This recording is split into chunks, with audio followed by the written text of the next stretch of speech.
And I literally won a vice president's job because I knew that about one of my interviewers, and I didn't interrupt him. He was on a roll. I was being interviewed, but I'm like, I want him to walk back and say, that's a great interview. And he told me at the end, he goes, that was an incredible interview. I talked 30% of the time. It was a terrible interview, but I won the job. So those are the things you need to know, where you are in this process and when to open your mouth and when not to. And that's an awesome story, because it's a great warning for anyone listening here. Frank's company ended up promoting the wrong person. They put Frank into a job he wasn't ready for. He ended up fucking the whole thing up. And it's because that interviewer kept interrupting. If he had asked enough questions, he would have seen Frank is not qualified even remotely to handle this position. And we're going to end up having to fire his ass, and he's going to start his own company with his name on the door later on.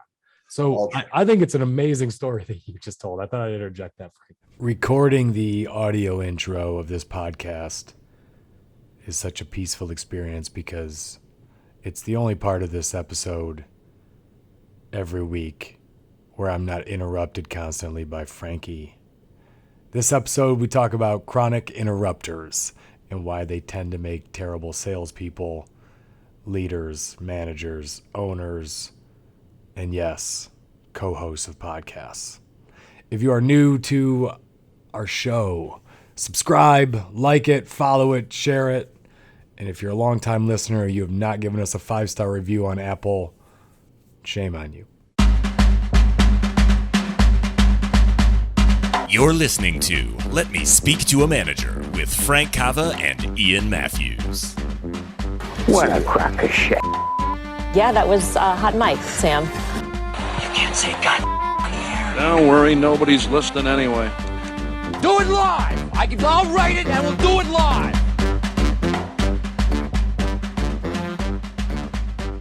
Frankie, how's it going? Ian, you interrupting son of a bitch. Before we start, I need to interrupt you, and I need to finish ordering my lunch. It's a true story. So in preparation of this meeting, no shit, the entire time as we were prepping for this, which should have taken 15 minutes, Frank took 3 phone calls, put me on mute, turned off his video a couple times to deal with firing some dude. Emails kept popping up as we were working on the agenda together, and he would actually hit reply and send emails right in my face, almost to show how little my time mattered to him. So I feel very much like this is an emotional episode, Frank, and one in which I'll be coaching you most of the time. You would think that way after you interrupted the entire start. Hey, I need to push it back 30 minutes. It's 11:54. We got on the phone at like 10:30. We're just now recording because Frank's business is so goddamn important. We can't get this episode. The fact that you are somebody's accountability coach for not interrupting is the most ironic thing I've ever heard. You can't even let me complain. You're interrupting me. It's ridiculous. Let me finish my gripe about you, for God's sakes. I refuse. All right, Frankie. Well, we're hopefully we get deep into your psyche today, and you have some big breakthroughs when we go through this episode of Are You an Interrupter? And in my opinion, Frank is most definitely an interrupter. It's funny. I feel the same about you, brother. All right. So when we were talking about that, we were trying to come up with the best examples of this, and I saw this all the time when I first started out of college, and I knew nothing about anything. And I was in sales. And so my job, the first 6 months I was with GE, I had a corporate credit card, and they just said, go spend time with salespeople. And so I would go and I would travel around the country. I'd be in Pittsburgh and then Charlotte. I go to New York and then Florida. I was all over the friggin' place. And I was 22 years old, and almost all of these sales guys were in their 50s, some of them in their 60s. So they had been in the sales game longer than I'd been alive. So I didn't talk at all in these meetings. This was business to business. And we would go and we'd see customers. And a lot of times they'd see like their old friends. They'd take me on farming trips, right? Go around and talk to people that were already buying for them. But a lot of times they would see new customers. And one thing I just recognized, because I would just go with a notebook and take notes. I wasn't there to talk. I was there to just observe. Was how recognizable it was on the customer's face when the sales rep would interrupt them. And normally when I would see an interruption, and now I've seen this for 20 years with some salespeople, a customer would start to give a little bit of their problem. So they would start to say, we've had some intermittent issues with our drives that we put in the 1970s, and we think there's something with the heat. And then you would hear the rep jump right in and be like, you know what you should probably look at doing is replacing those old drives that you got with the new variable frequency drives that have, and you would just see the customer's face kind of change. And, sometimes they would be like, well, no, we looked at that. Actually, that's not our issue. If you let me finish the issue, one of the issues we have is we had to cut our maintenance staff back. And so we're not maintaining the drives the way we used to. And then, the whole solution was more, we need a preventative maintenance program, not the drives aren't working anymore, we quit doing maintenance. But the sales rep would interrupt them and assume he knew the solution better than the customer, but wouldn't do a fulsome job of listening to what the whole problem was. And you could just see the customer get irritated when they would be interrupted before they could even tell their whole problem or their whole situation and what they were going through. And I saw this over and over, and Frankie, it made a big impact on me. But when I got into sales, I didn't do it, but it was for a different reason. So then I got into sales, and I didn't have the experience of these 30-year veterans. So I didn't really know what I was selling at the time. A lot of times a really technical engineering manager would be getting into their issues, and I didn't know what they were saying to me. I literally had no idea. So I'd be taking notes. So I would spend an hour and I would just say, what else? What else is going on? So what does that lead to? Now translate that to me. On your production line, how does that hurt you? What have you tried to fix it so far? What's worked, what's not? And the reason is it wasn't that I was this great salesperson. I was scared to death that they were going to ask me my opinion of what might solve it, because I didn't even know what they were talking about. So I just got really good at asking open-ended questions that made them talk more about their pain. And then I would always wrap it up with, you've given me so much to think about. Is there anything else that I missed today? And they'd be like, no, it would take like an hour for them to talk. I'd say, look, I don't want to jump to conclusions. I've got a few thoughts, but I want to get back with my team in the office. I'm going to share all of your situation. I'd love to set up a meeting with you next week with a few of our senior engineers, and we're going to come in and propose some solutions. I've already taken a lot of your time, but really, I got really good at that close because I was scared to death where they'd be like, well, I've told you everything. What can you do for me? And I'd always be like, I'm not sure. So I got really good at beating them to the punch on that, of not admitting that I didn't know the solutions yet, because I was just too new to know how to fix it. And I got really good at that. And what I found was people loved that approach. I did it out of necessity. There were zero interruptions because I didn't know what to interrupt with. And I was scared to talk. I wanted them to talk. But I went through my whole career just seeing, wow, that works. You just keep asking questions and don't propose any solutions until the very end. That's how sales works. That's how the best sales work. So a few things. If this wasn't an episode on interrupting, I would have definitely interrupted and said fulsome. That's an SAT word. So for those of you scoring at home, we have one SAT word early. It's exciting. Yeah. So I'm going to tell a story in a second, but I want to talk about a couple things first. So I find the theme of this is that you tend to be more patient. At least our generation does. And we're talking about generations later, but our generation of people tend to be more patient and better listeners when they're newer. We're humble enough to know that we sucked at something. We didn't have the answers. Instead of making asses of ourselves, we would be quiet. Now, that's not the case with today's generation. We're going to talk about that in a minute. But the two best things that I can talk about with not interrupting are this. The first one is a personal story. The second one is a business story. But my son turned 3 yesterday. And in a lot of instances, I want to do things for him. I want to interrupt him because it's inefficient and it takes more of my time. And I'll use it just an example, potty training. Like, it'd just be better if you could go from diaper to pro. But anybody who's ever potty trained a kid, you have wiped poop out of a pair of underwear and you have seen them piss through their pants. But if you interrupt that process, they're never going to learn it. So you have to give them the ability, when the time is right, that they're going to have to make some mistakes. And that's an easy example. Most of us are potty trained. So someone has had the patience to do this with you in your personal life, because if they hadn't, we'd all still be wearing diapers. So like, that's like the easiest example to come up with in life. Anything you want to say parenting wise before I kind of get into a different business example? No, I think that's I mean, Summarizes it, right? Like, you got to be patient. You got to be patient. It's a perfect And- example.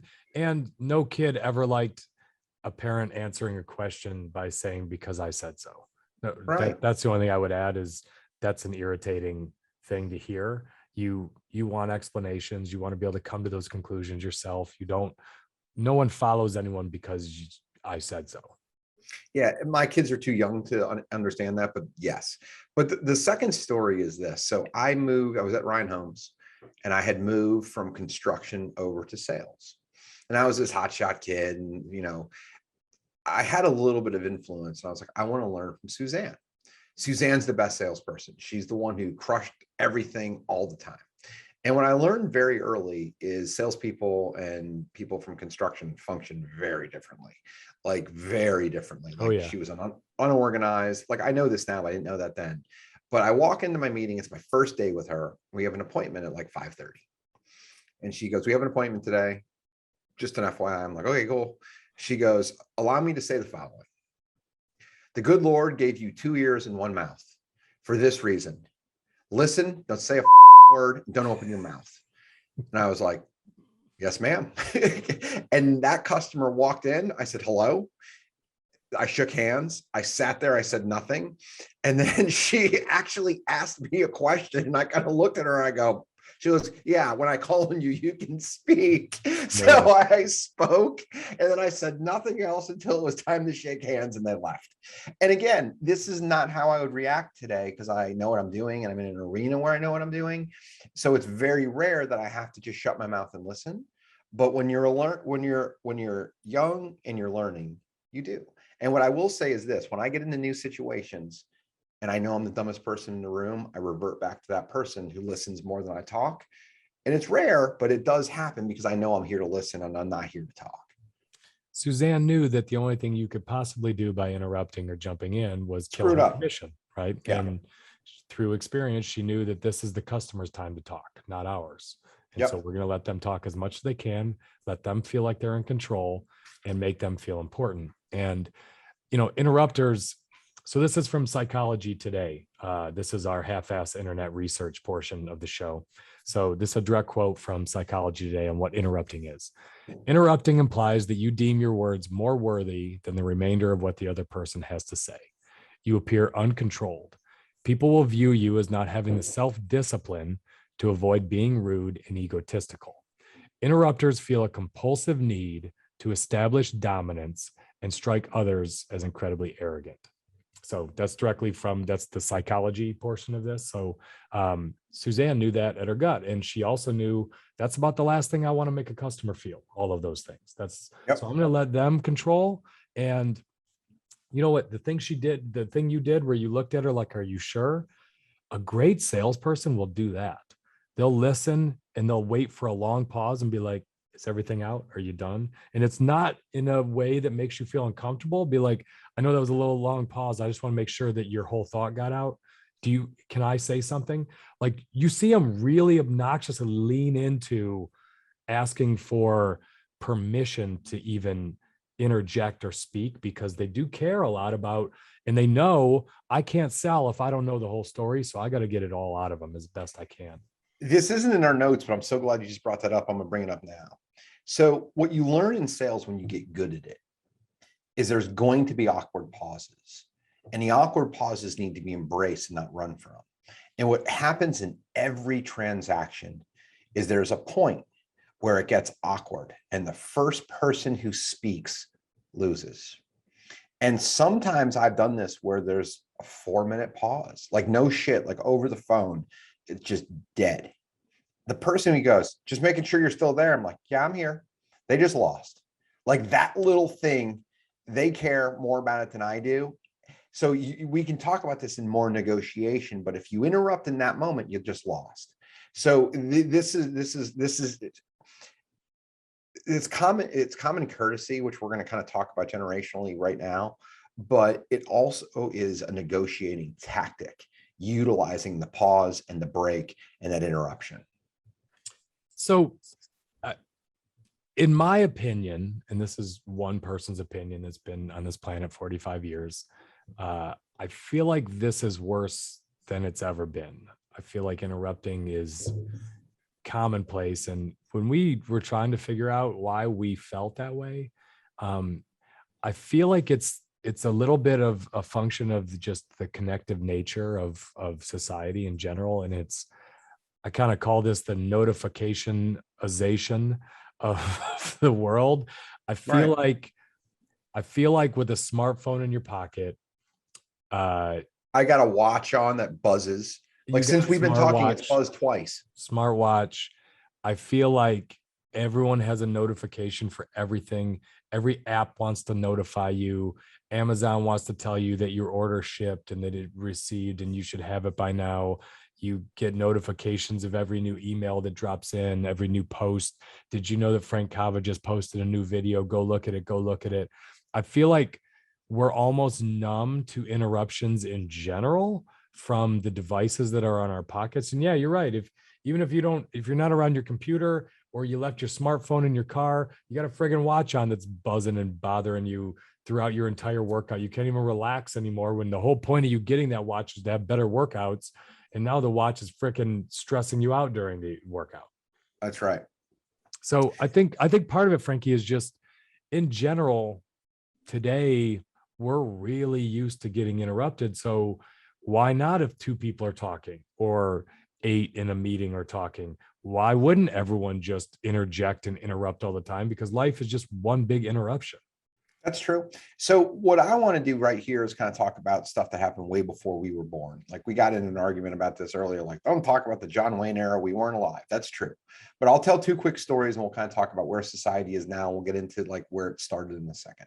So there's a famous story that goes around in my family. My granddad, who's been dead for 3 years now, was born in 1931. There was a story about one of his brothers interrupting my great granddad at dinner. And my great granddad beat the shit out of him at the dinner table, like got up, hit him with a broomstick and like pinned him on the floor.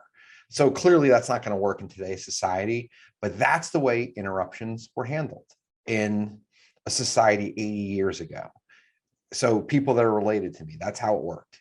My dad tells stories about how his dad calmed down a little bit, but it was still not really allowed.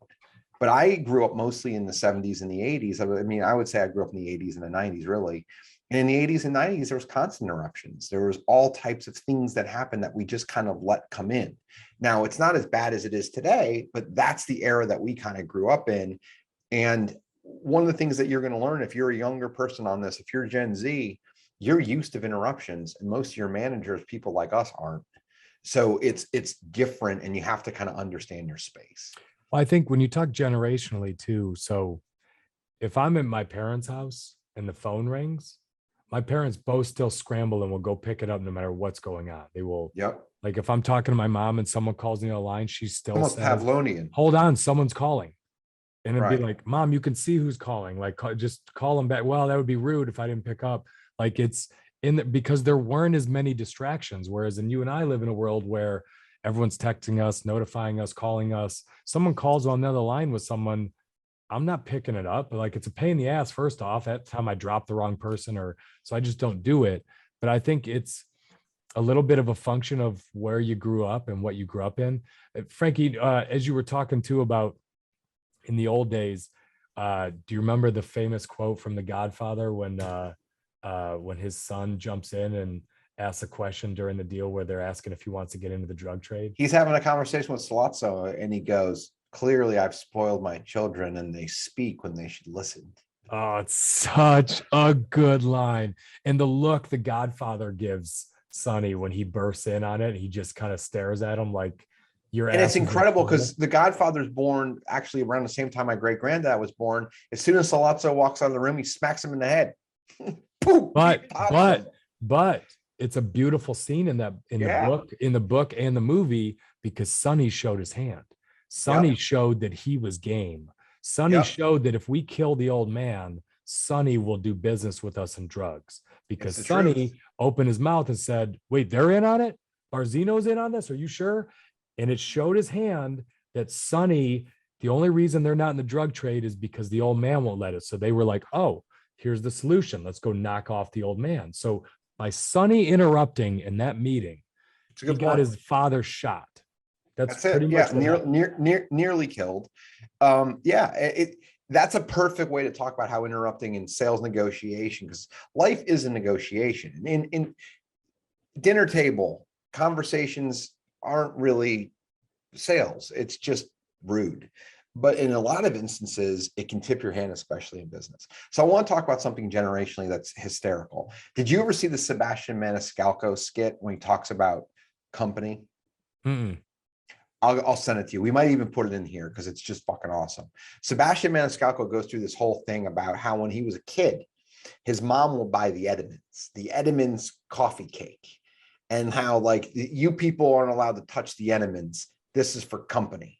And he goes through this whole thing. And he's like in the 70s and 80s, like people would come to the door and people would rush to the door to see who it was. And like, oh my God, I can't believe who's here. We're going to break out the Sanka and the Edmonds. He goes into this whole thing and it's awesome. He goes, so he fast forwards it and he's like, today, the doorbell rings and it's like, all right, you down, you over there. People are like doing army crawls to the door, like someone's knocked on the door. So it's like we've changed as a society where it used to be good news. Now we don't even have to get up to see who's at the door. We're like, let me look at my ring. Let me see who's here. Fuck it, leave it alone.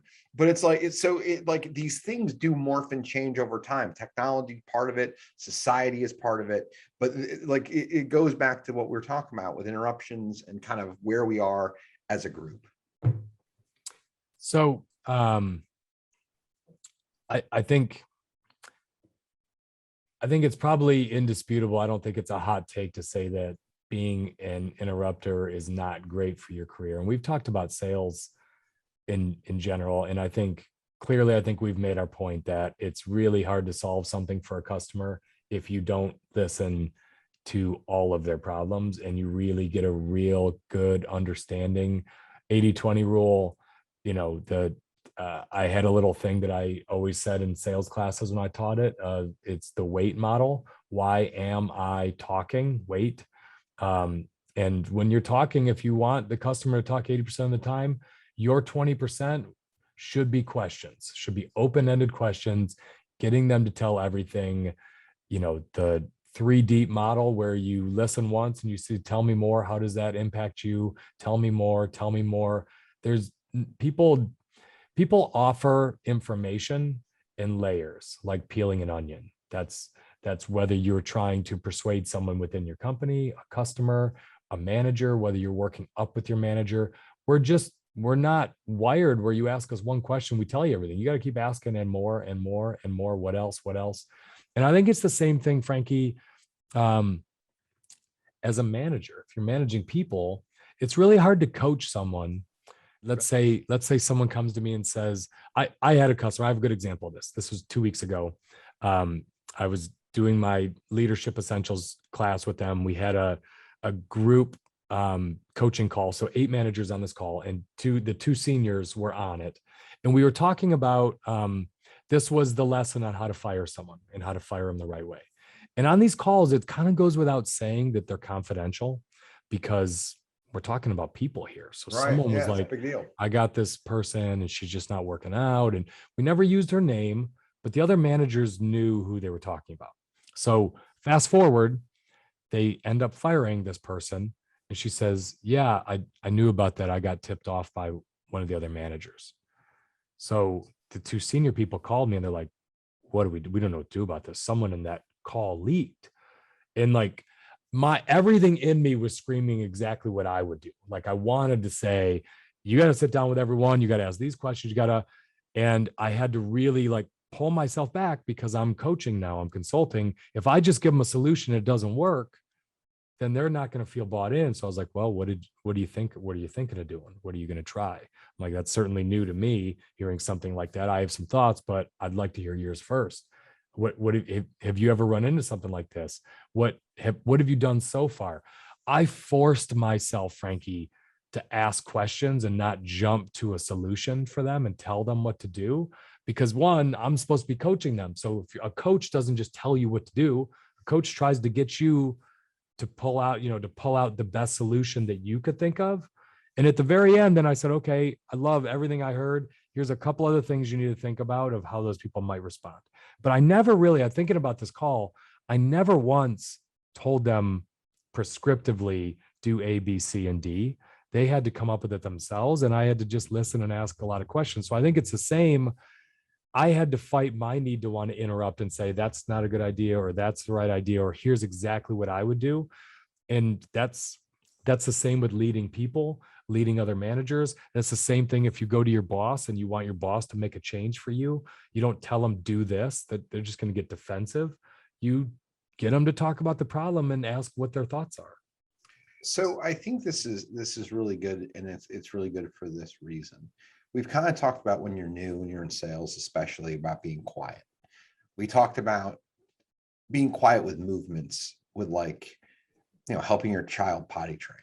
Or I told a story to you earlier about Max's birthday was last night, and we had to teach him how to wash his hands by himself. Now, as a 3-year-old, it's a multi-step process. We can't just reach the sink. He's got to get a ladder. He's got to drag it over there. Then he's got to climb up the ladder. Then he's got to reach and turn on the faucet, and he's got to get the soap. But we had some people watching him do it as a 3-year-old. He's screwed that up hundreds, if not thousands of times. But now as a 3-year-old, he knows how to do it. So parenting, sales, it kind of starts that way. But what you need to realize as well, and I think you realize this with your business, the coaching business, if you interrupt, the student doesn't learn. And you're not as viable as them because you're not there. So you can't do it. But where this does happen is when you get to middle management or upper management. I know how to solve most of the problems people bring me.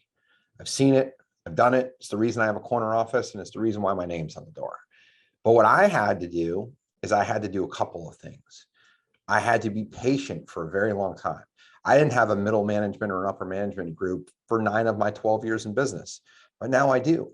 So now I have middle managers and upper managers, and I say, okay, this problem has come up. I coach. I don't do, because if I do, I'm going to be a bad manager and they're not going to learn. So you have to understand where you're at in the pecking order. There was a period in time where if the problem came up, it came to me, I had to deal with it. My way of having to deal with it now is not to be interruptive, is to be a listener and a coach, or I'm going to have to do everything. I am not interrupted all that often by this thing throughout the course of my day, because I've trained people on how to handle and think for themselves and bring me a report, not bring me every instance.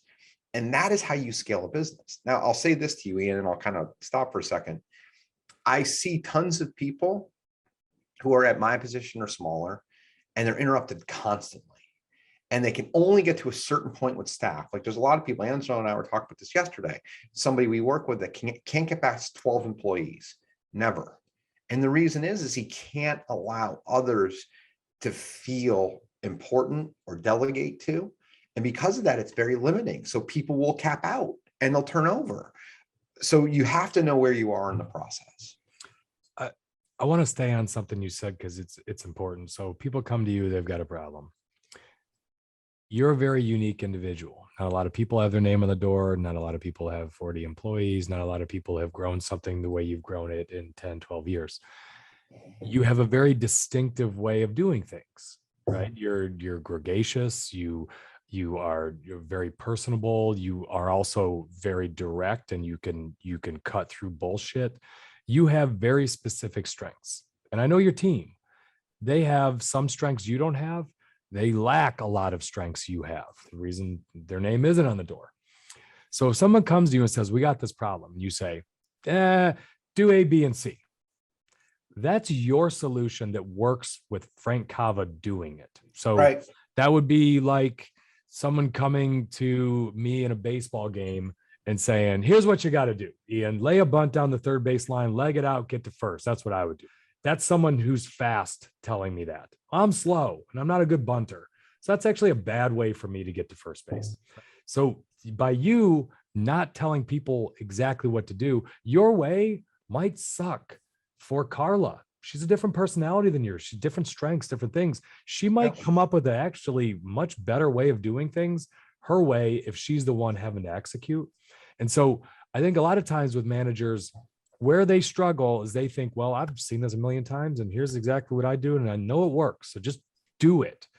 And that works for you. That's because it's based on your set of facts, your set of strengths that works on you doing it. Well, you are not doing it. Someone else is doing it, and they have to feel comfortable with the solution, or it's just not going to work. And so that's smart by saying, why don't you tell me what you're thinking of doing? And I'm going to help you think about some things maybe you're not thinking of. So I want to talk about this from a couple of different perspectives. So we went through a shift in management within the last 90 days. I'm moving away from some of the day-to-day stuff. I move one of my more talented managers into a role where they handle a lot of things that they're not accustomed to. And what I asked is, I need you to talk to me more. And I understand you want to put all of the burden on yourself. But what I am going to assure you is that the more that I'm looped in, the more I'm going to understand your decision-making matrix, and the more I'm going to trust you. And the speed with which we talk more is going to hasten the ability for me to trust you and not second guess or ask questions. So what I would like you to do is just bring me this stuff that you think is a little bit minuscule. It's not because I don't think you're a hard worker. It's not because I don't think you're smart, but I need to have trust, and I need to know our decisions are calibrated. So 2 days ago, we're having a conversation. I go, every single decision you made was perfect. The only thing I didn't hear that I need to is I need you to report it to me. So I understand what's happening in the micro, so I can support you. Or if something does fly in the face of what I'm trying to achieve behind closed doors, I know about it and I can come talk to you. But every little decision you made is perfect. I can't tell you anything otherwise. It's just the conversational point. So as you promote people up, that's the way to do it. The people who did it with me that way allowed me to be me, gave me rope and autonomy and authority, and then talked to me and said, I love it. However, have you considered this? Have you thought about that? Or thank you for informing me of your decision-making. And that was a great example. So I don't know if you have anything to say there. I got another one I want to bring up. Well, I think he will come to you more often and do that too, if you don't interrupt him while he talks, right? If he came to you and he's like, I got 4 things I'm working on. Here's what I'm thinking of doing in the first one. And he gets like a minute in and you're like, whoa. What did you, here's what I've done. And I don't think that's the right. And you just start cutting him off. If I'm him, I'm probably going to just bring you 2 next time. And I'll just do the other 2 and ask for forgiveness. I've had managers like that. They cut me off all the time. They interrupted me. As I would start to tell them, and I'd be like, why not even bring this to them? I'm just going to do it next time. And if they don't like it, I'll find out later, but I already have done it. And I'm confident enough in myself, it's going to work. And so if I got to ask for forgiveness, that's what I'll do. Yep. And you're not fostering the right relationship. So back to something you said earlier about Carla. Carla works here. Ian loves her. They have, like, whenever they both know I'm on the phone, they tell me to make fun of them. Like, they got a great relationship. They know each other very well. I can't spell her name. She can't spell mine. Correct. Copacetic. Thankfully, my name's on the door. No one screws mine up. But a different part of this, right? I'm a young manager. I'm in my mid to late 20s. There's a guy who ruled through fear. He was the regional sales manager with white hair that you know. So he's kind of a jerk. And he really wanted to be in charge, and he didn't really want peers. He didn't really want to help you. He just wanted to remain in power. So I was learning how to interview, and I sat with him. And I didn't pick this. Someone else, some other person thought this would be smart, and it was terrible. So I watched him interview, and he asked all the questions. I asked no questions. And he went into really like niche things that I didn't know about that he was passionate about.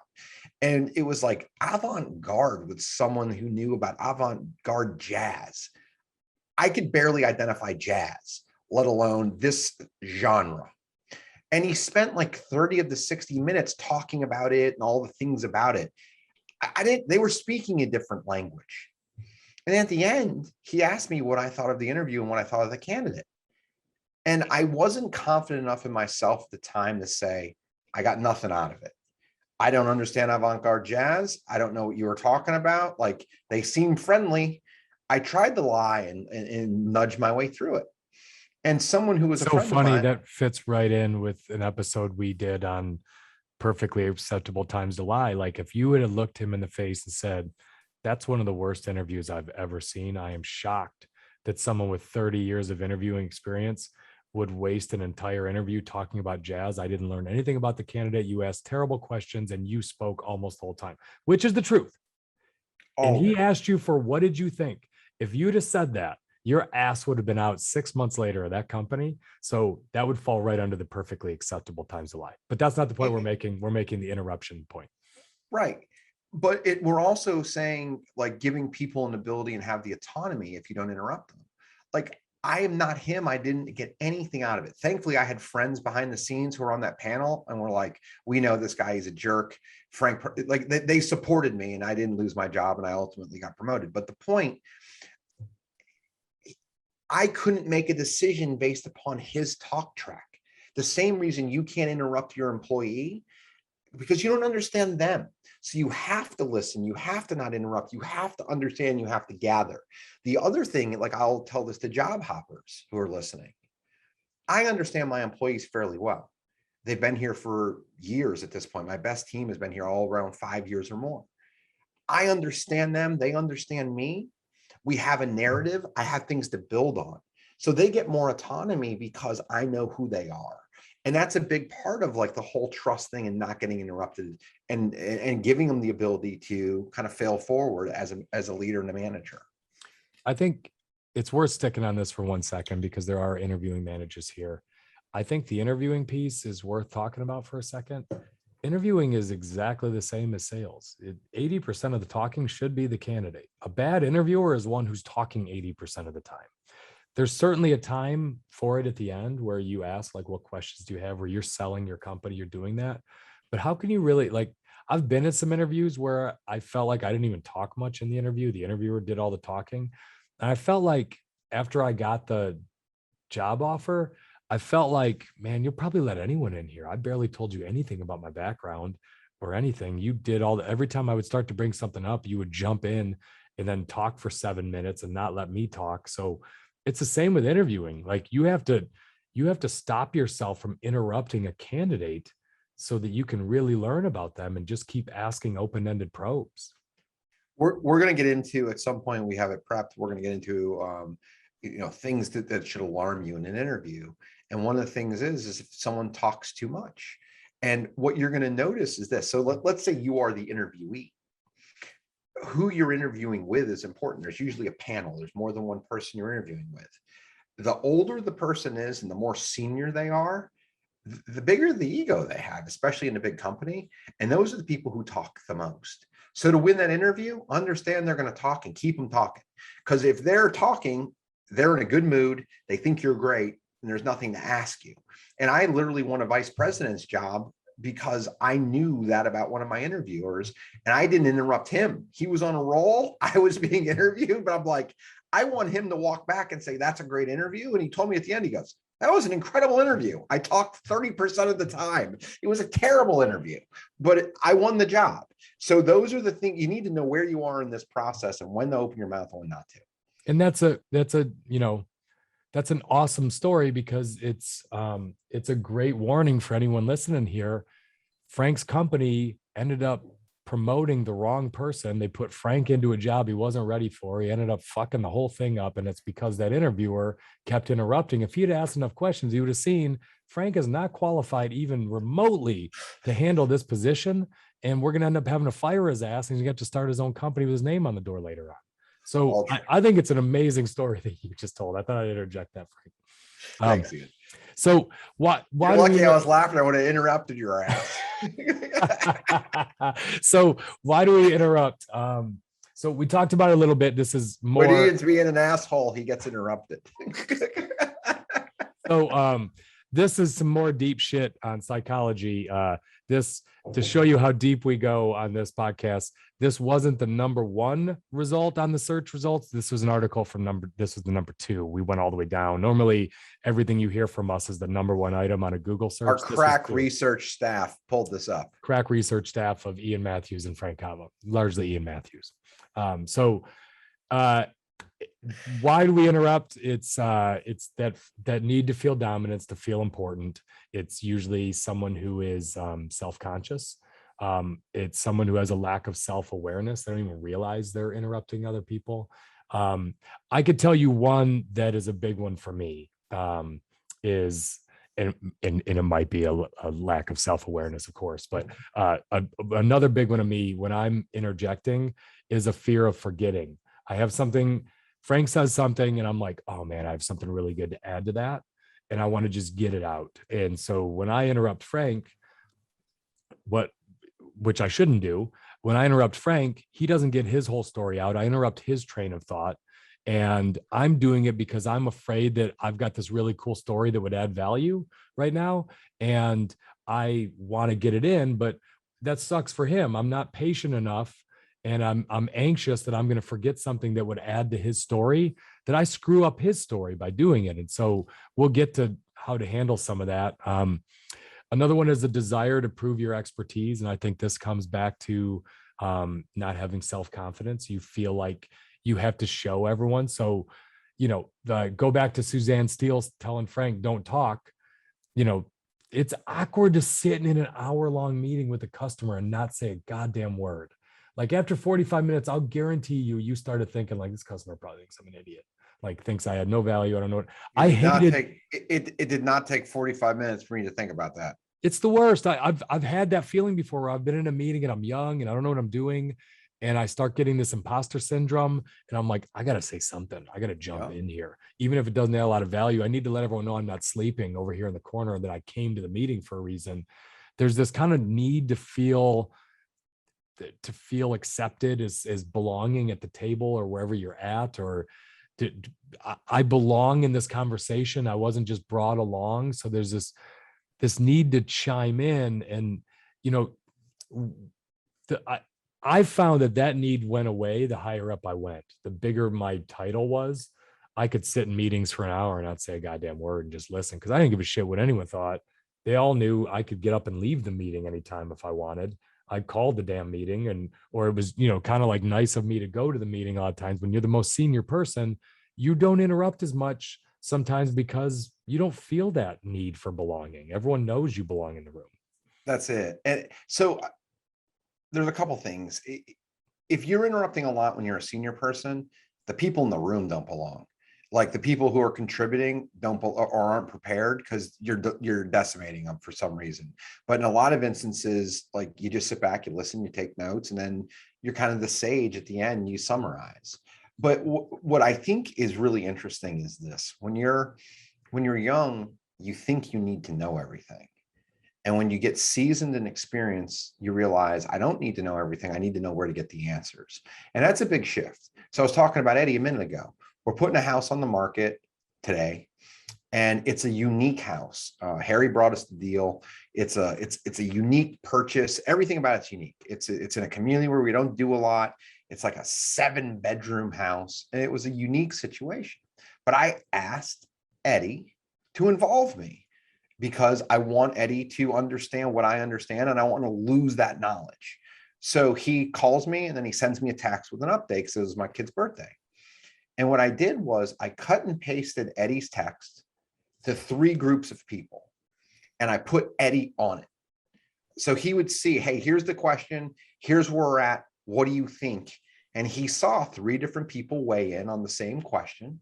And I was like, I think we got our answer.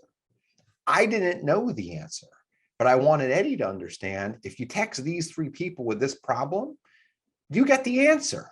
Hey, I took it to so-and-so, so-and-so, and so-and-so. They all said this. Do you agree? Yup. If Tammy said do this, I believe Tammy. She's right. And that is how you can not be, I know I belong, and I know I don't have the answer. And I wanted to show him this is how you formulate an answer. And that's part of the whole process about understanding should I interrupt? Do I be the one with the answers or not? I love that. The last one that I'll add here, just on reasons why we do it, and this one I'm guilty of myself. You're just really excited or passionate about the topic, and it's just difficult for you not to weigh in because you have so many things swimming in your head. Your energy level is so high around that topic. And a lot of times this happens when you're just out with really good friends, where you just kind of joke like, hey, can I have the talk token back? Keep interrupting. Let me finish my story. I get it. I remember that too, where Frank and I do this to each other a lot when we go out with a few friends. Everyone's talking at once because you're just excited and you're passionate. And that can happen at work too, where a topic comes up that's something that you're a deep domain expert in, and you're not trying to prove your expertise. You're just excited. You want to add to the conversation, but it can also be detrimental when that happens. I see engineers do this a lot because they're just so passionate about something that comes up that they just need to jump in because they want the conversation to be complete. My wife, she's smarter than me. We all know this. And she also, she conversationally is faster than me around most things that don't involve sports or real estate. Like everything else, she's just a faster processor. Or red meat. Right. And she's mostly vegetarian. But the point of this is I get frustrated and annoyed because she interrupts. And she gets frustrated and annoyed because she's excited and wants to say something. So what we've learned to do is she's like, I want to talk about this, but keep going. And like, don't let me forget. Like, and that's our conversational style. And I know if she's talking about that, I'm in a good spot because she's excited about it. Yeah. But we had to learn that about each other, and we had to develop this methodology. And what I think is interesting is it's also generational. We kind of skipped through that a little bit, but there's people who are younger, who are more used to their phones, who will say like weird things that you and I don't necessarily agree with, and it's completely out of sequence. So like understanding when to say something, how to say it, hey, I need the floor back.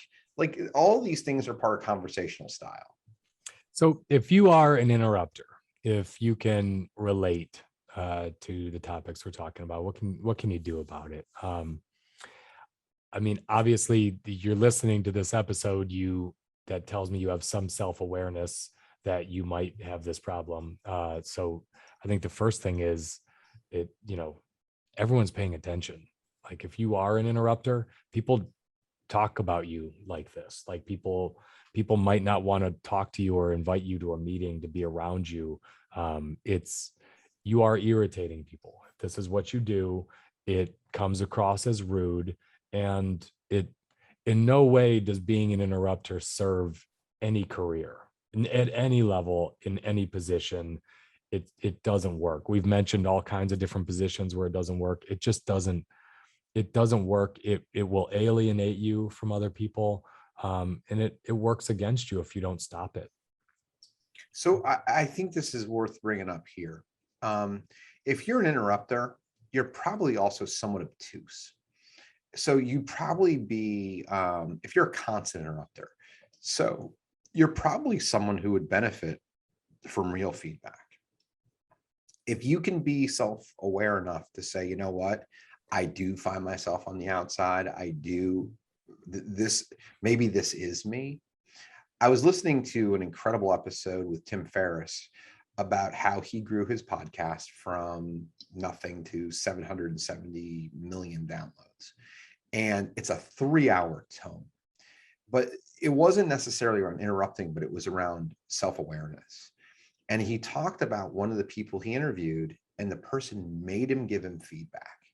And Tim Ferriss was like, I don't really want to give you feedback. I think you did great. The guy goes, no. I want to ask. I want something as small as it might be, whatever. Just tell me something. And Tim Ferriss gave him a piece of feedback. I goes, thanks. That's great. I really appreciate it. So what I would ask you, and I know this to be factual for myself and Ian, we both always sought feedback. We always sought people to tell us, what are you good at? What are you bad at? And I learned way more about the what am I bad at than what am I good at stuff. I know what I'm good at. So if you do find yourself being in this position, ask a friend, find a buddy, talk to a mentor, talk to somebody at work. Hey, my mom always told me I used to interrupt. If I get into that habit at work, will you help me? Like, these are things that being honest about and asking for feedback really help you with. I think as you said that, I got really excited for a second, because between Let Me Speak to a Manager and the Tim Ferriss Show, we have a combined 770 million and 30,000 downloads between our two shows. I mean, two shows putting up those kind of numbers combined is absolutely sensational. Very proud of what we've done here, Frank. That we can be used in the same sentence as Tim Ferriss is really awesome. Exactly. So I think a second thing that I would say that you should do, how to stop interrupting.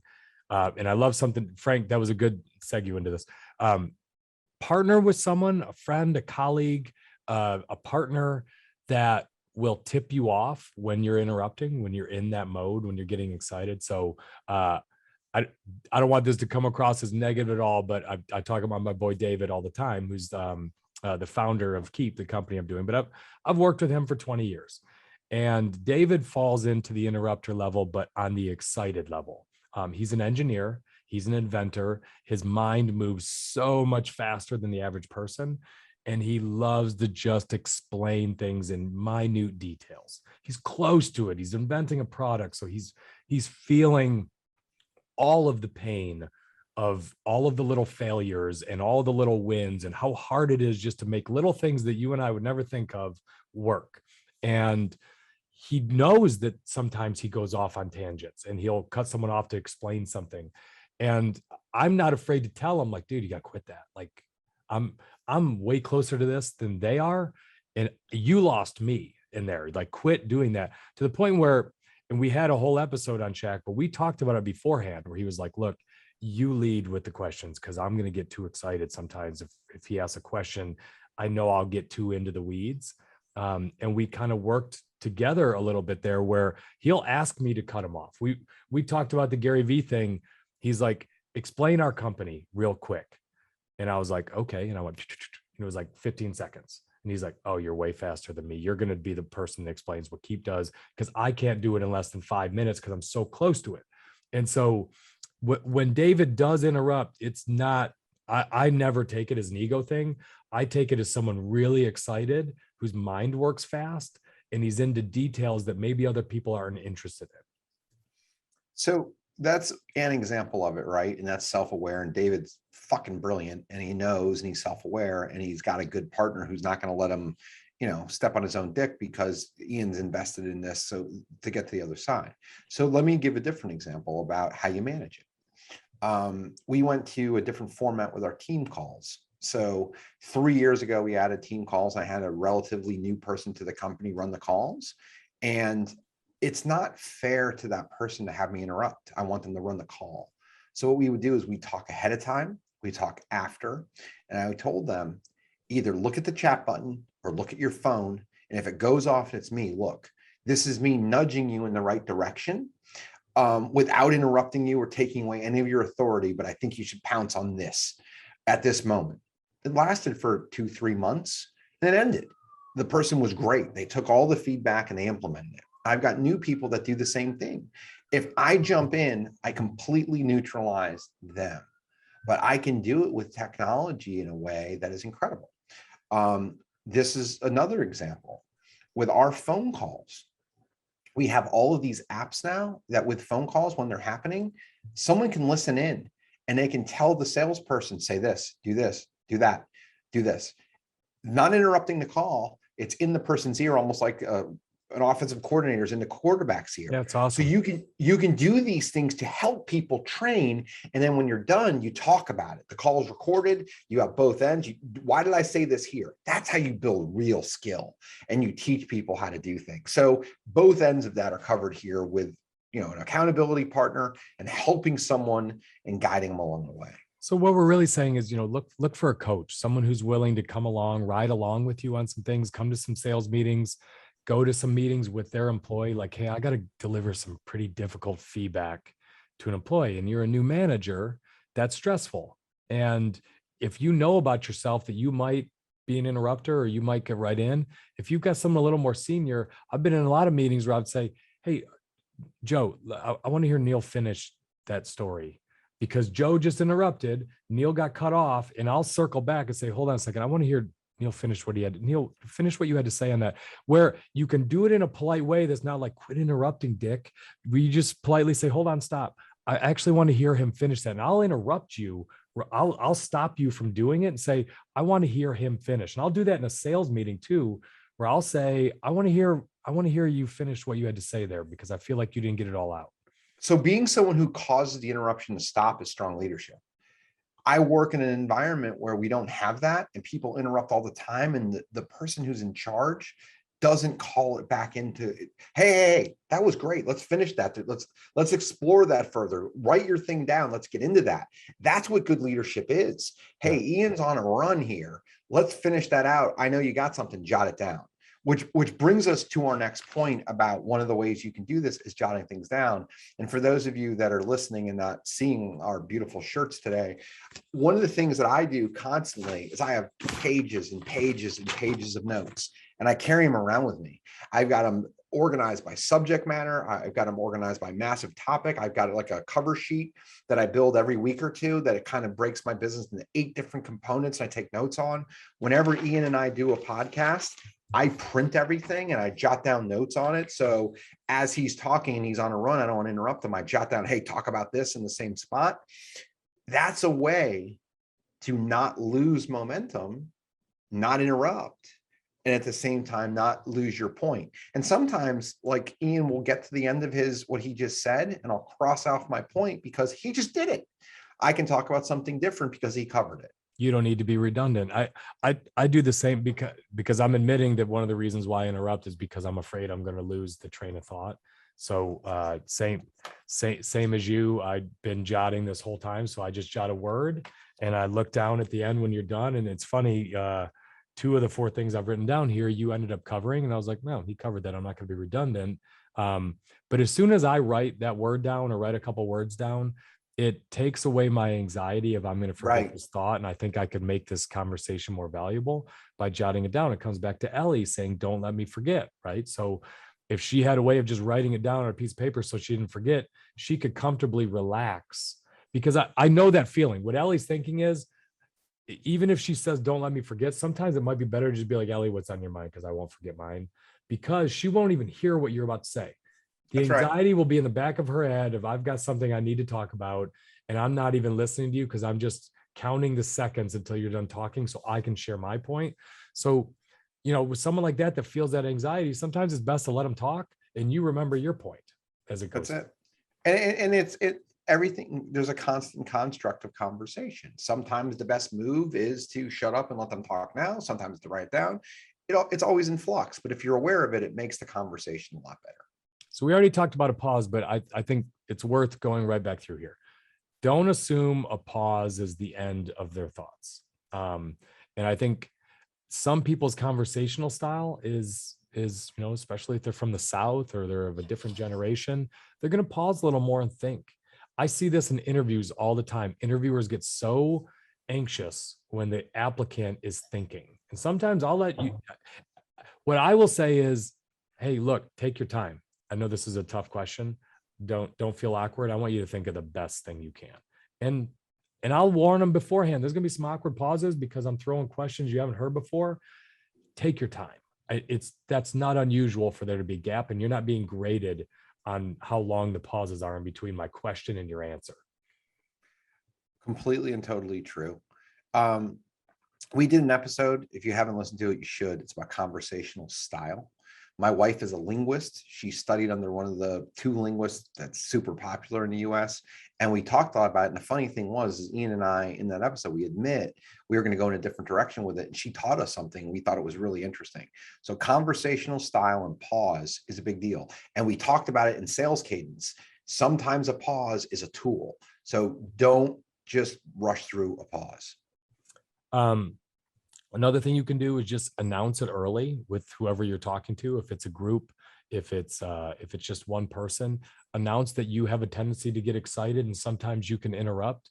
And if you do it, please tell me I'm doing that, So I think sometimes just by putting that out there, it forces you, now you're thinking about it. Now you've made it cool for that person to be like, hey, you're interrupting me.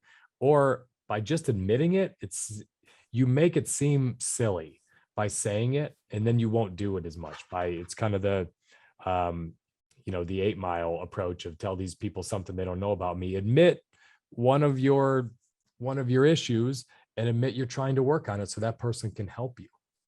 We talked about it with Adele. She did it the best we've ever seen. She started off bad and she just admitted it, and everyone gave her grace. When you know your problem, like if you ever met with someone with a hearing aid and they're like, I have a hearing aid, sometimes I might say what, you might need to speak up a little. Like, perfect. Thank you for making this easier. I think there's definitely times though where interrupting makes sense. I think if someone is speaking, I think this is a good moment. So I think if someone is speaking and they're clearly going down the wrong track, or they have misinformation, they have bad information, I think that's a time where you can interrupt. I think if you really don't understand, so if they've said something and it didn't compute with you, and now they're on to the second point and you needed to understand the first point to get to the second, it's kind of like in like a difficult math class in college. If you failed the first quiz, you were definitely failing the second. You need to they build on each other. I think those are moments where you definitely need to interrupt. You need to say, whoa, it sounds like you're working off of bad information. That actually didn't happen. Or, I'm not quite sure I understood how you explained that first part. Can we go back over that?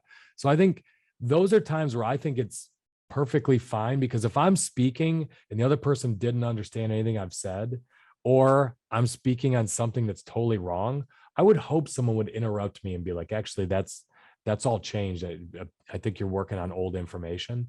So I think that's perfectly fine to say, I'm sorry to interrupt, but I think you might want to know this. That's changed a little bit. That's a little different. Can I explain how that's changed?